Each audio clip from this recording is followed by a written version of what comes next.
Good morning. मैं JD भायल घूमर इंस्टीट्यूट ऑफ फैशन यानी इंदौर से। आज मैं आप लोगों को हाईनेक ब्लाउज की ड्राफ्टिंग का बताने जा रहा हूँ। हाईनेक ब्लाउज का ड्राफ्ट बना हुआ है, बैक और ये फ्रंट, और ये मेजरमेंट दिया हुआ है। इस मेजरमेंट पे हम बनाएंगे हाईनेक ब्लाउज। अधिकतर लोग कॉलर वाले को समझते हैं, लेकिन हाईनेक ब्लाउज इसी के अंदर बनता है। शोल्डर के ऊपर वाला भाग जो होता है वो इसी के अंदर कटता है और इसी में बनता है। इसमें अलग से कॉलर नहीं लगता है। चलो हम समझते हैं, बैक वाला पार्ट समझते हैं पहले। 0 to 1 ये लेंथ वाला पार्ट है। इसमें सभी जगह पॉइंट दिए हुए हैं, तो एक पॉइंट से दूसरे पॉइंट पर हम कितना रखते हैं वो चीज समझनी है। 0 to 1 लेंथ है, तो लेंथ पे 1.5 इंच प्लस करना है। 0 to 2 शोल्डर है, शोल्डर का हाफ रखना है। 2 to 13 हमने 1.5 इंच डाउन किया है। 13 to 6 ये हमको रखना है 5.5 इंच। आर्म होल अधिकतर लोग पहले से ही बहुत ज्यादा रख देते हैं, टक्स लगने के बाद इसका इफेक्ट आता है और वो बढ़ जाते हैं, इसलिए हमको अभी कम रखना है, 5.5 इंच रखना है। इसके बाद 6 to 11 2 इंच लेना है। 12 to 7 ये चेस्ट का फोर्थ पार्ट करना है। जितना चेस्ट है, जैसे 34 है, 34 का फोर्थ पार्ट किया 8.5 इंच होगा, तो हमको यहाँ 12 to 7 8.5 इंच रखना है।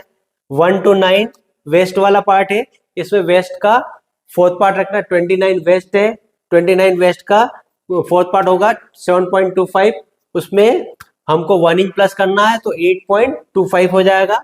तो हमको 1 to 9 8.25 रखना है। 9 to 10 मार्जिन है, इसको 1.5 इंच रखना है। 7 to 8 1.5 इंच रखना है। 1 to 8 डॉट रखना है, ये रखना 4.5 इंच। ये अलग अलग साइज में अलग अलग होता है। A to B 4.5 इंच रखना है। A to C half inch और A to D half inch. ये तो डॉट हो गया। अब हाई नेक में ऊपर कितना लेते हैं वो समझ लेते हैं हम। 0 to 4 1.5 इंच लेना हाई नेक के लिए। 4 to 5 2 इंच लेना है, उसकी चौड़ाई लेनी है। 0 to 3 2.5 इंच लेना है। अब हम इसको कहाँ से कटिंग करेंगे? 4 5 13 ऐसे ही 8 10 9 एंड 1 ये कपड़ा कट हो जाएगा इसके ऊपर। अब ये तो बैक हो गया हमारा। अब इसके बाद हम फ्रंट को कवर करते हैं। फ्रंट वाले पार्ट में 0 to 1 ये लेंथ वाला पार्ट है, इसके अंदर हमको 2.5 इंच प्लस करना है। जितनी लेंथ उसमें 2.5 इंच प्लस करना है। जैसे लेंथ 14 है, उसमें 2.5 इंच प्लस किया तो 16.5 इंच हो जाएगा।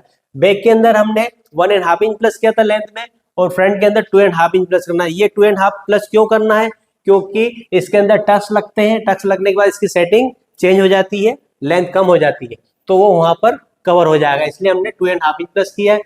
इसके बाद 0 to 8 ये 1 इंच रखना है। 1 to 9 1 इंच रखना है। 0 to 6 ये रखना है, शोल्डर का हाफ रखना है। 6 to 7 1.5 इंच शोल्डर डाउन करना है। 7 to 11 आर्म होल रखना 5.5 इंच। 11 to 13 ये रखना है चेस्ट का फोर्थ पार्ट प्लस 4 इंच। हमने बैक के अंदर चेस्ट का फोर्थ पार्ट प्लस 1.5 इंच किया था, लेकिन फ्रंट के अंदर चेस्ट का फोर्थ पार्ट प्लस 4 इंच करना है। क्योंकि 4 इंच इसलिए करना, टक्स डलेगा, टक्स डालने के बाद में ये कम ना पड़े। 1 to 15 जितना 11 to 13 रखा उतना ही 1 to 15 रखना है। नीचे टक्स लगेगा, उसके बाद टक्स लगने के बाद ये वेस्ट के अकॉर्डिंग सेट हो जाएगा। 5 to B ये लेना dot length plus 1 inch. 17 to B ये लेना dot distance plus 1/4 inch. Dot distance 4.25 हम रखेंगे इसमें। B to C 3 inch. C to D 1.25, C to A 1.25, A to G 1.25 और A to F 1.25 रखना है। और I to H ये रखना हमको 1 इंच का डॉट। अब हाई नेक के लिए हम 0 to 2 1.5 इंच ऊपर जाएंगे।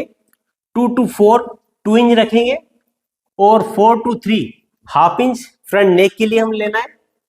और फ्रंट नेक की लेंथ जो है शोल्डर लाइन से नीचे लेना है 0 to 11 ये लेना है हमको।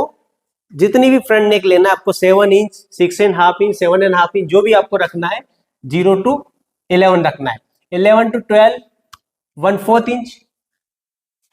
अब इसके बाद में इसको कटिंग करेंगे। कहाँ कहाँ कटिंग होगा ये समझते हैं हम।